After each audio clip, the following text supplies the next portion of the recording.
আন্তর্জাতিক ক্রিকেটে বল করা থেকে নিষিদ্ধ হয়েছেন সাকিব আল হাসান। বোলিং অ্যাকশন পরীক্ষায় টানা দ্বিতীয়বার ফেল করায় আপাতত ব্যাটার হিসেবেই খেলতে হবে সব ধরনের ঘরোয়া এবং আন্তর্জাতিক ক্রিকেট।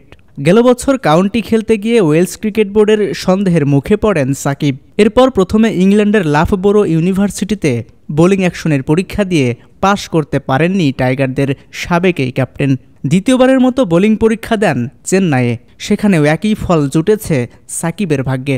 আইসিসির নিয়ম অনুযায়ী একজন বোলার সর্বোচ্চ 15 ডিগ্রি পর্যন্ত তার কনুই বাঁকাতে পারবেন, যেখানে চেন্নাইয়ে বোলিং পরীক্ষায় সাকিবের কনুই ভেঙেছে 25 ডিগ্রি বা তারও বেশি।